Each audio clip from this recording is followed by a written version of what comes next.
Bonjour à tous, bienvenue à cette formation du vendredi sur React Grid Layout. Alors qu'est-ce que React Grid Layout? C'est une librairie qui va vous permettre de créer des layouts awesome que les utilisateurs peuvent modifier. C'est-à-dire qu'ils vont pouvoir déplacer les éléments où ils veulent sur l'écran et les resizer. Donc c'est très utile notamment si vous voulez créer des dashboards personnalisables.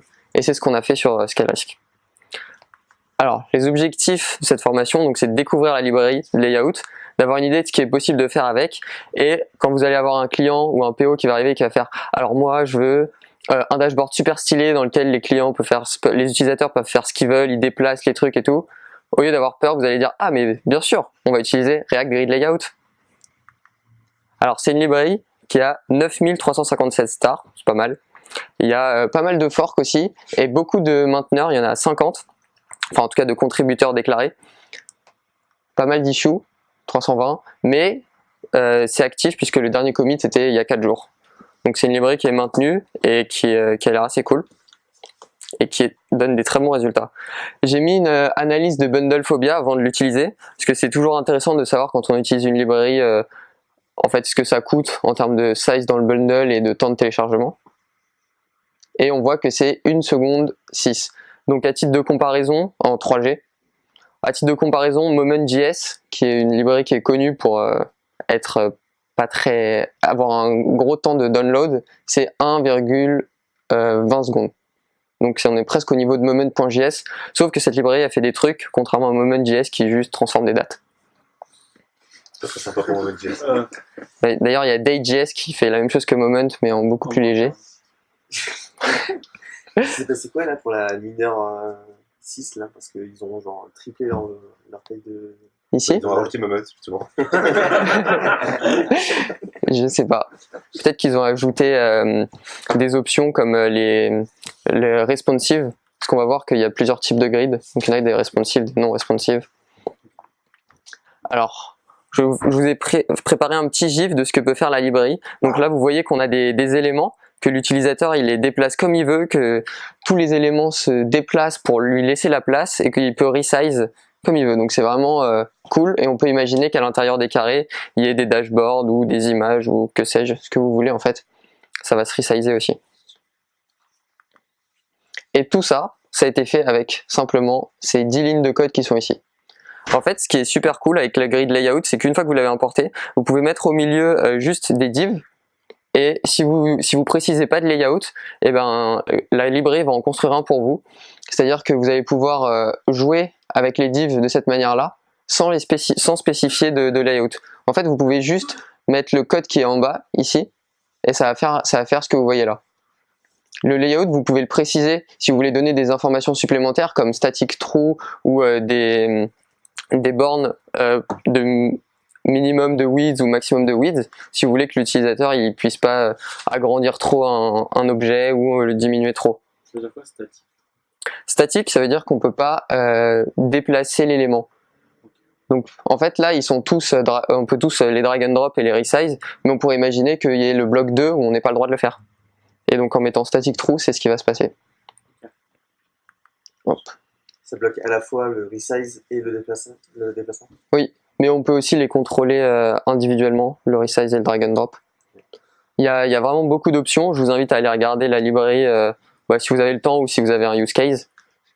Il y en a vraiment plein et vous pouvez faire à peu près tout ce que vous voulez.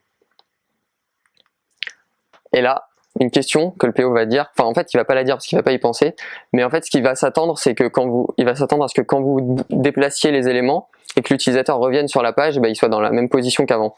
Donc en fait il va falloir sauvegarder le layout. Et le layout c'est l'objet qu'on a vu là, c'est un tableau en fait avec la configuration. Et en fait on a un callback sur la grid qui est le onLayoutChange. Et à chaque fois qu'il va changer, vous allez recevoir le nouveau et vous pouvez du coup le sauvegarder dans un store ou dans votre backend pour le sauvegarder. Seul truc qui est important, c'est le i, vous voyez ici, en fait ça veut dire ID et c'est lié à la clé qui est là.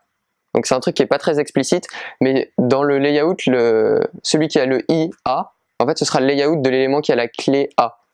Et une fois que vous savez ça, tous les layouts, du coup ils vont être reliés à la div en particulier qui est en dessous. Ouais. Et si je passe pas de layout et que je mets pas de key, qu'est-ce qui se passe? Alors si tu passes pas de layout, ça fait ça. Du coup, ça va avoir une configuration standard au début. Avec tous les Je éléments vais de vous la montrer taille. tous les éléments de la même taille en haut et tu peux les resize, Ok. mais il se passe rien. Enfin, tu pourras pas le sauvegarder. Et si tu mets un layout, du coup, tu vas avoir directement la configuration que tu as donnée au début. Et on va pouvoir regarder ça dans une démo. Alors en fait, j'ai préparé une démo, donc qu'on peut voir ici. Ce que j'ai fait, c'est que j'ai pris une application, j'ai ajouté 4 boutons en haut pour switcher d'exemple. Donc le premier, ce sera une vue d'exemple toute simple. Ensuite, on aura une vue basique, un peu plus complexe, avec des éléments custom à moi, où j'insère pas de layout justement et on voit ce que ça donne. Ensuite, je sauvegarde le layout et après, on peut même l'auto-sauvegarder avec du coup le callback. Alors si on regarde à quoi ça ressemble, clique sur exemple. Hop. Donc là, je spécifie rien du tout, j'ai mes 3 éléments qui sont là-haut et je peux normalement les drag and drop. Ah non, bah non, celui-là il est statique, le A, du coup on pouvait pas le drag and drop. Hop. Tout se resize, tout marche bien. Là on peut imaginer des dashboards, bon, d'accord, c'est pas facile à imaginer avec ce carré. Ensuite on va sur basique, là c'est pareil, j'ai rien spécifié, mais j'ai décidé de mettre des images au milieu. Et là je peux les resizer, tout va bien. On peut faire Jack versus Dark Vador. C'est très important pour la démo que tout le monde voit ça. Et donc là on était dans le basique. Si on va dans le sauvegarde, dans le layout avec sauvegarde, là j'ai rajouté un petit bouton pour sauvegarder le layout. Donc une fois que j'ai déplacé mes éléments, je suis content, je clique sur Save Layout, hop. Et si je switch et que je décide de revenir, là on voit que sur le basique tout a disparu puisque c'était un state éphémère. Dans le with save, je l'avais sauvegardé dans le store Redux et du coup c'était toujours là. Du coup, tu as aussi une API pour récupérer le layout à un moment donné? Oui, en fait, bon. Du coup pour le récupérer, tu vois, il y a le callback onLayoutChanged. Ouais. Et du coup, moi, ce que j'ai fait, c'est que j'ai fait une fonction qui prend le layout. Hop. Qui prend le layout ici. Et qui appelle l'action save layout qui le met dans le store. Et en fait, là, j'ai juste à. Enfin, juste. Ah, donc, par défaut, tu as déjà mis en place la sauvegarde automatique, sauf que tu la fais pas à chaque fois. Tu la Ouais. fais... Je l'ai mis que sur le bouton save. Non, mais tu la sauves toujours dans le state du composant. En fait, tu as le onLayoutChange qui va updater le state du composant à chaque fois. Donc en fait, globalement, tu l'as sauvegardé dans le composant. Sauf que tu as rajouté une action pour la sauvegarder dans le store Redux en plus. En fait, je l'ai même pas sauvegardé dans le composant, parce qu'elle s'est sauvegardée toute seule. C'est comme quand tu as un text field, mais que tu précises pas de state, et quand tu écris dedans, tu vois, ça bouge. Enfin, ça rajoute les lettres. Mais pour l'instant, tu as ton onLayoutChange qui set le state, là, de ce que je vois. Ouais. Oui, là je l'ai fait. C'est pour pouvoir le sauvegarder quand j'appelle la méthode. Mais si je le fais pas, je peux quand même modifier le layout. Ouais, mais si tu fais pas ça, tu pourras jamais le sauvegarder à un moment. Tu n'as pas de moyen de récupérer une référence sur le layout, par exemple, programmativement, quoi. Non, il n'y a pas de référence. Enfin, ou de pointeur. C'est la même chose. Et en fait, ce qu'on pourrait faire ici, c'est le handle save. On pourrait directement l'appeler dans le onLayoutChange ici. Comme ça, on n'aurait plus besoin d'appuyer sur le save. Après, c'est ça ton autosave? C'est ça mon autosave et c'est pour ça que j'ai pas pris la peine de le développer. Si vous voyez que le composant est vide. Parce qu'en fait, je me suis rendu compte que c'était trivial une fois qu'on avait fait le save avec le bouton. Voilà. Hop. N'hésitez pas si vous avez des questions. J'ai préparé un repo tout prêt qui contient tout ce code. Comme ça, vous pouvez le regarder et si vous avez un jour besoin de le développer, vous aurez une base de laquelle partir. Alors ce repo en plus, il est en TypeScript, donc c'est vraiment cool. Et en plus, il n'y a pas de NI. Donc ça, c'est vraiment une feature indispensable à tout bon développeur TypeScript. Donc voilà, quand vous aurez les slides, du coup, vous pourrez directement cliquer et aller le voir. Et donc, ce qu'il faut retenir de cette présentation, c'est que faire un layout totalement modifiable par les utilisateurs, c'est possible et c'est faisable. Faut pas avoir peur quand le PO il te le dit. React Grid Layout, c'est vraiment cool. En plus, c'est maintenu, donc je pense qu'ils vont ajouter des nouvelles features. J'ai pas tout exploré, mais il y a des nouvelles features sur les grids responsives, puisque si on resize l'écran ou si on change d'écran.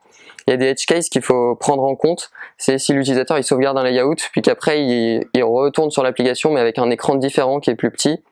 Comment est-ce que ça va se comporter? Ça j'ai pas regardé, mais j'imagine que ça peut être un edge case et qu'il faut le prendre en compte. Voilà. Est-ce que vous avez des questions à propos de... Oui. J'ai une question. Imaginons qu'on a par exemple un div avec plusieurs petits composants, par exemple le 1, le 2 et le 3, et on a un autre div, on va imaginer que c'est deux boîtes, Ouais. vide, la deuxième boîte est vide, et on veut par exemple prendre le 2 et le mettre dans la deuxième boîte. Est-ce qu'on peut envoyer une alerte si on sait que c'est le 2 qui a été déplacé en drag and drop? C'est pas hyper clair. Attends. En gros, tu as deux grilles différentes et tu veux déplacer un truc d'une grille vers une autre grille. C'est ça, en fait. Et détecter l'identifiant du composant que j'ai déplacé en faisant du drag and drop. Et là, c'est entre deux grilles différentes ce que tu veux. Entre deux grids? Soit entre deux grids différents, soit au sein du même grid, mais entre deux divs différents au sein d'un. Il n'y a pas des sous-divs dans une grille, en fait. Par exemple, là, tu vois, j'ai un élément, je le déplace, et du coup... Est-ce que tu veux savoir que c'est lui qui a été déplacé? Exactement. Est-ce que je peux savoir que c'est lui qui a été déplacé et du coup afficher une alerte avec l'identifiant de l'élément qui a été déplacé?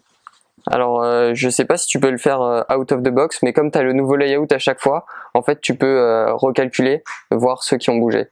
On peut faire la différence entre les deux. Tu peux faire une fonction qui va parcourir l'ancien layout et le nouveau, et regarder les éléments qui sont pas les mêmes et prendre leur ID. Je sais pas si tu as moyen directement d'avoir leur ID sans faire ça. Dans la fonction handle layout change, elle prend des paramètres ou pas? Elle prend juste déjà la div, tu vois. le nouveau layout, je crois. Ok. Ça, c'est aller au côté micro et savoir quel élément a été déplacé. Et envoyer une alerte en fonction de l'élément qui a été déplacé. C'est quoi, C'est quoi le use Ça case? peut Ouais. être un use, je sais pas, si on a, imaginons deux boîtes dans un site et on veut savoir si la personne drague ici, ben on va modifier quelque chose de particulier dans le front. Ah oui, ok. En fait, le layout, l'objet du layout, tu vois, il ressemble à ça. Donc là, tu as X, Y, la largeur et la hauteur. Et tu pourrais ajouter dans le onChange un listener. Ah, si cet élément-là, avec l'identifiant 3, il a une hauteur supérieure à 4, alors j'envoie une alerte. Ok. Tu pourrais imaginer des trucs comme ça. Ok. Voilà.